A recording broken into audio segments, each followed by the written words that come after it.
So, hello everybody. Today I'm going to do more of a podcast style video. So, it's not actually going to have a lot of visuals. I'm just going to show um, the covers of Sunken Lands and Beyond the Wall because I want to talk about these two game systems. And when I say these two game systems, I think it's probably incorrect to call them two game systems because the systems are, I would say, almost identical, if not 100% identical. But the way they are applied to the settings that come with them are, of course, different. So both of them are OSR, so old school Renaissance, old school revolution, whatever you want the abbreviation to mean and the acronym to mean in your opinion.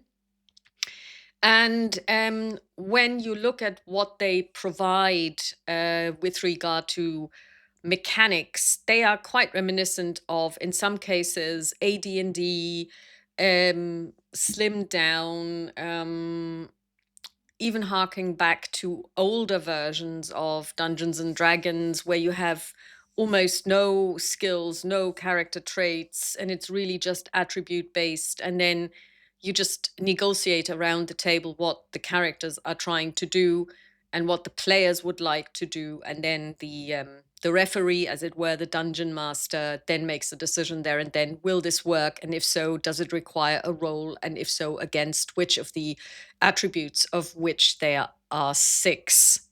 So far so good.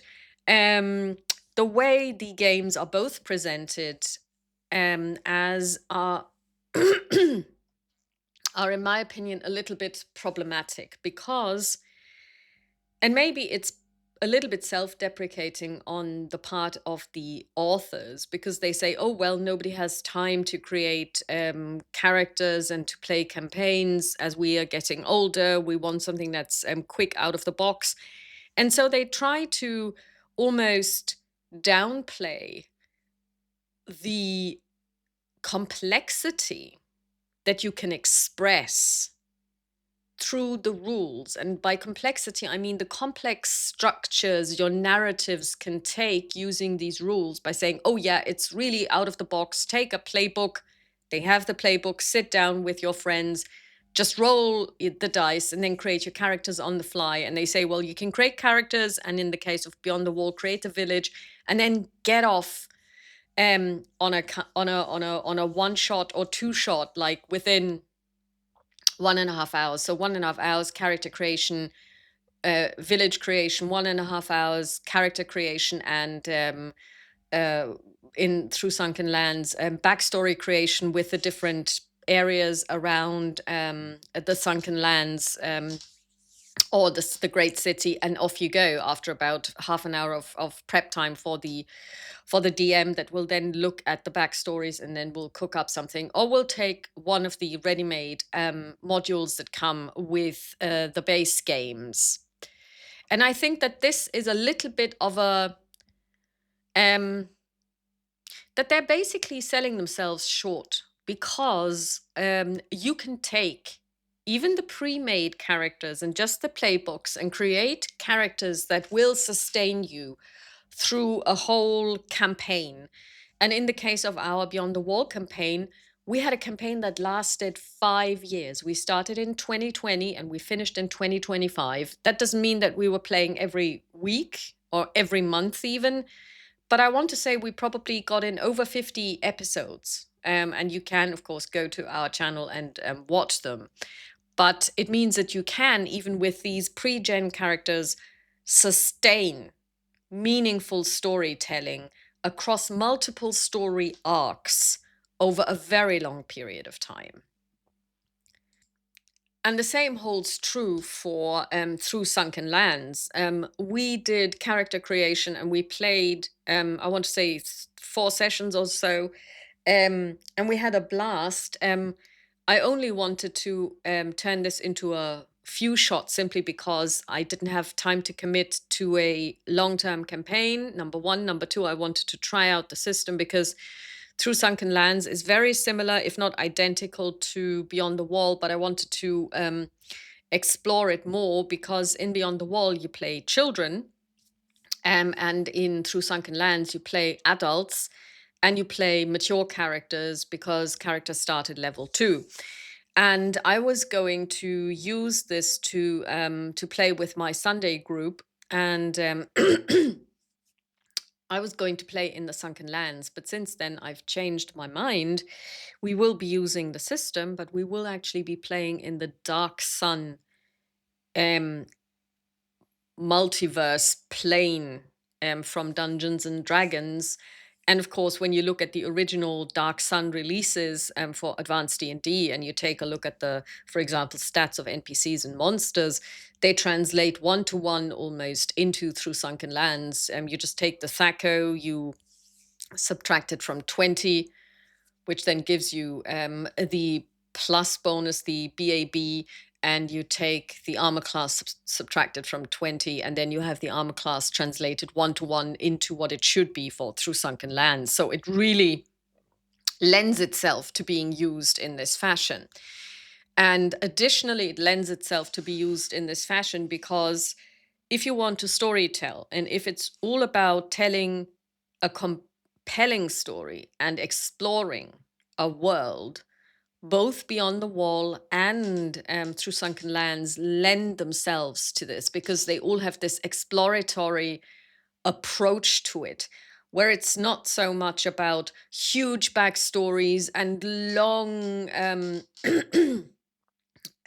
stories of the world. And since they are so light on rules and so light on character traits and skills, you can basically take those characters and put them into any place you like. So, with regard to Dark Sun, of course, there is psionics, and every character has one psionic wild ability that they get, and they usually roll on a table for this, which is very much Through Sunken Lands and Beyond the Wall, because when you create characters using the playbook approach, you of course roll on tables, and then your character is created from there. So having those wild talents be rolled up also makes perfect sense.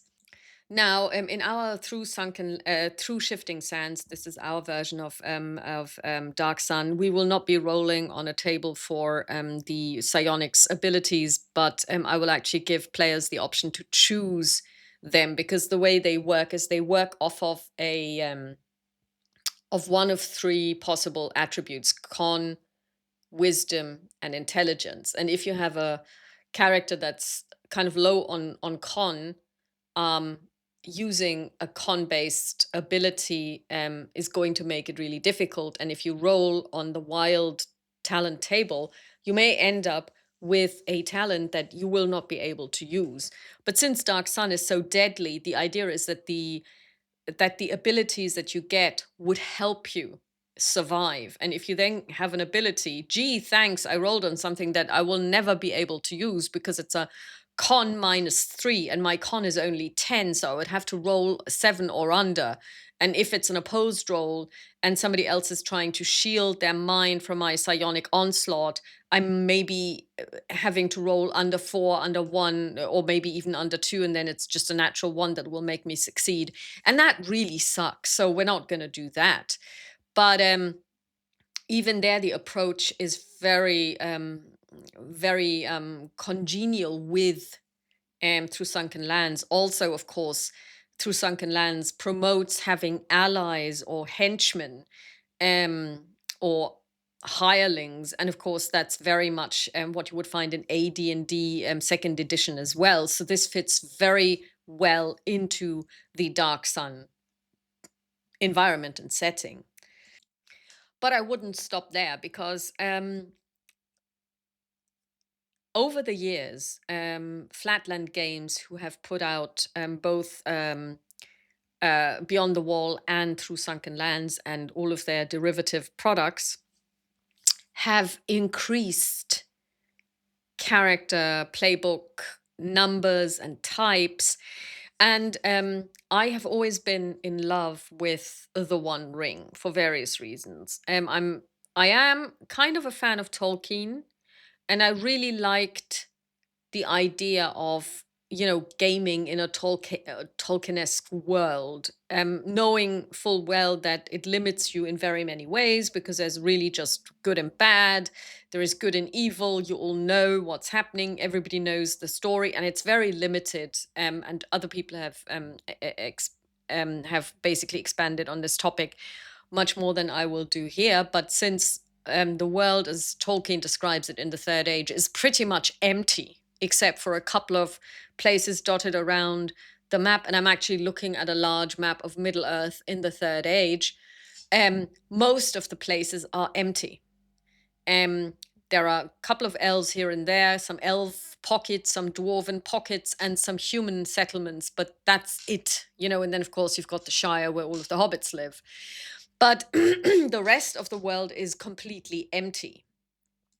There are, of course, places which are not the known world. Tolkien alludes to them. There is Rhûn, where the stars are strange, which is where Aragorn traveled. There's the far south, Harad, where people live, but they are kind of like evil people. And then, of course, there is the Far East.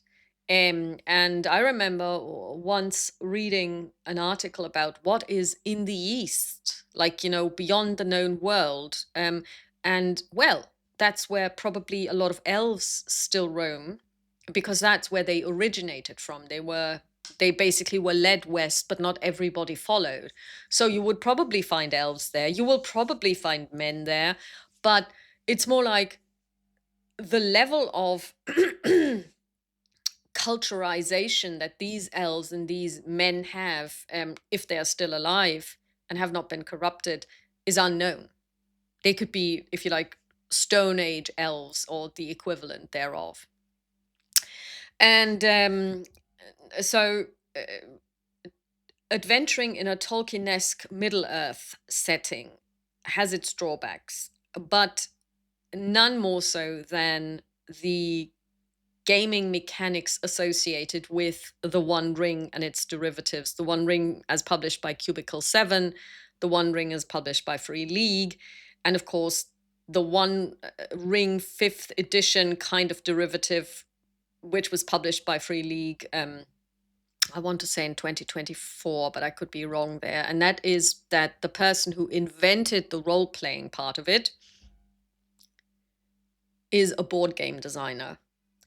And unfortunately, he overlooked the fact that a board game is very different, or should be different, from a role-playing game. Moreover, a role-playing game should be very different from a board game. And so a lot of the mechanics that he applies in his RPG are very much, first of all, counterintuitive. They are very board gamey. And they don't allow for good storytelling if you want the story to flow. Which is why, although I've got every single book Cubicle 7 ever put out, and I've got a couple of the Free League PDFs because Free League simply produces the most beautiful graphics. And I'm not even sure if I would find anybody to play in that area. I think that if I wanted to, I would definitely use Beyond the Wall / Through Sunken Lands. So, for example, Beyond the Wall has at least 2 playbooks that I'm aware of that deal with halflings, where you could create halfling characters. There are at least 2 dwarven playbooks. And of course, you have plenty of humans that you could play. There are also elves that you could play. So it would make perfect sense. You could use those. I would use all of the mechanics. I might consider using the difference between adventuring and fellowship phase, and I might bring in something like a patron. But everything else I would rip straight out of Through Sunken Lands / Beyond the Wall. And this is really the case that I'm trying to make for Flatland Games products. First of all, the fact that you roll up a character shouldn't deter anyone from considering this or these lines of products. Number one, you don't have to.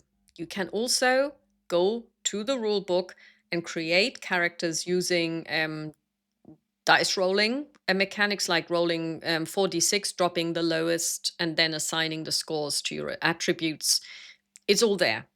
But even if you decide to take the playbook approach, and also playbooks aren't something that is completely off the wall. You have those in anything that is based on powered by the apocalypse. They are huge on playbooks, and they work really well. I mean, we've been playing Monster of the Week with the same characters since 2020, I want to say.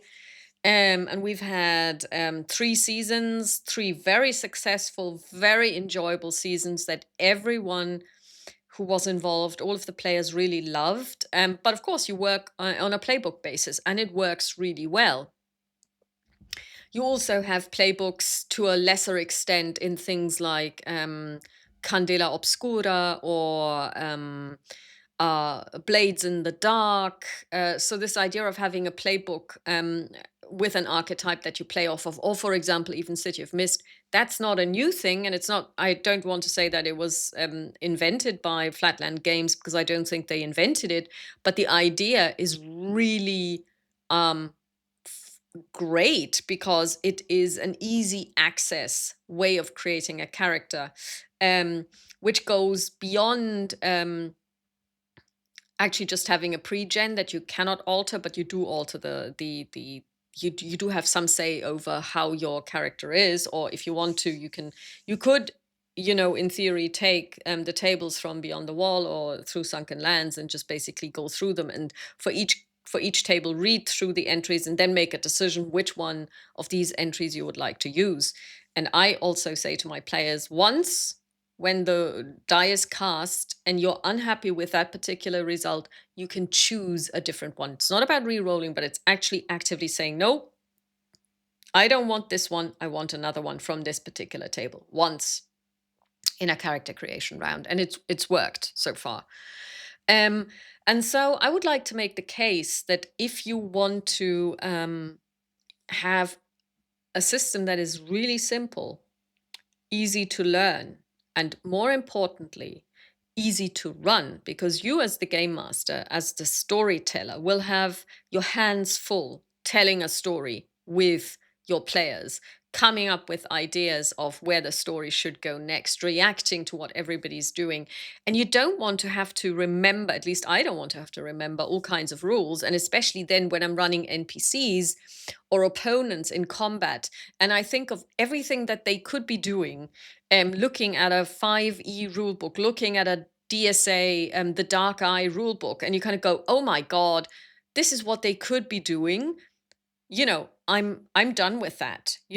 I can maybe run 3, 4 different enemies in one combat, but that's stretching it as well, because I also have to then adjudicate what my players are doing. If they say I want to do it this way, I need to understand what they're doing, how it affects things. To me, this has always been a problem. The mental load is way too high because I want to tell a story. And it's not just about combat, which is also why I don't really like the One Ring rule set, because all of these things around adventuring, the way abilities work, skills work, they don't call them that, but basically things that you can do and the roles that you have, it invites metagaming. And I've watched several groups, and I've also done a solo playthrough through an adventure, just to get a feeling for how the rules actually work when you apply them actively. They invite metagaming, and I've watched several groups playing really entertaining stories in the world of the Lord of the Rings, using the One Ring or its derivatives, including Free League or Cubicle 7. But when you get to the point where in the fellowship phase they make a decision who's going to get what attribute, it's always about, okay, so I'm going to take 1 pip in this, and then you're going to take 1 pip in that, and who's got the most pips when it comes to making skill rolls. And that's not how this should be working, because that's systeming. That's not role-playing, that's systeming. You're trying to maximize the way the system works, and that is basically trying for optimal play, and that is like you would play a board game.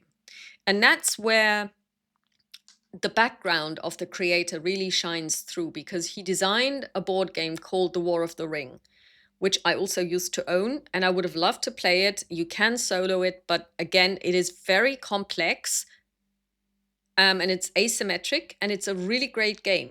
It's a really great game, and it's well thought out and everything. But the problem is, if you design good board games, you're not necessarily a good game designer for RPGs, because the two are very different.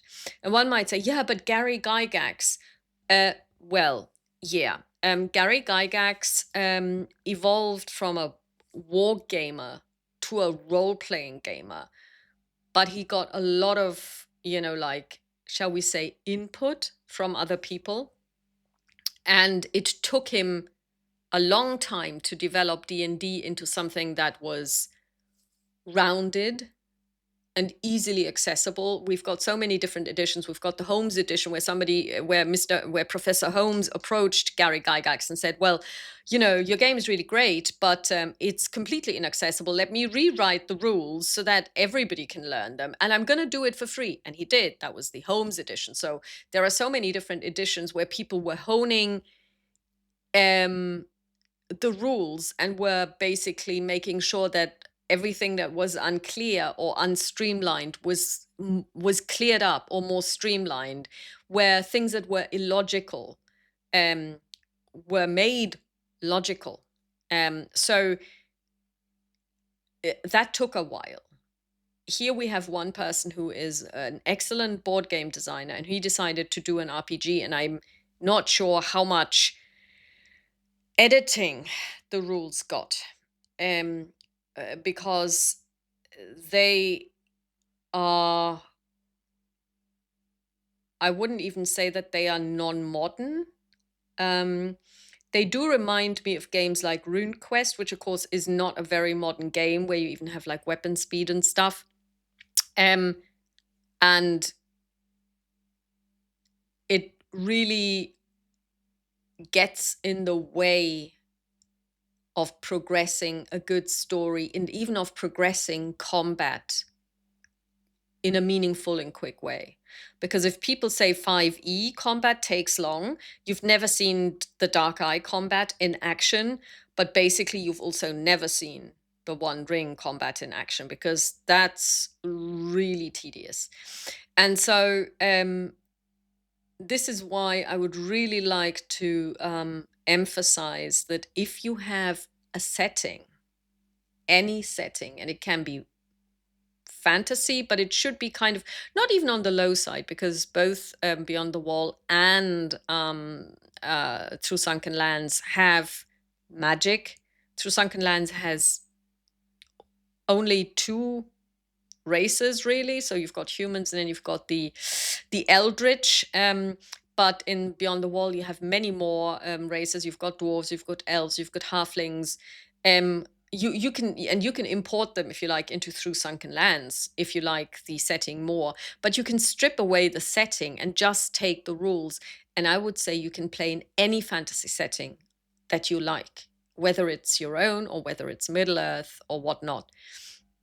And so I would really like to promote Flatland games, Through Sunken Lands and Beyond the Wall, not so much as settings, but as gaming systems. And that's all from me for today. And yeah, watch out for the Dark Sun series here on this channel, which we're probably going to start in December maybe, or the new year. Talk to you soon. Bye.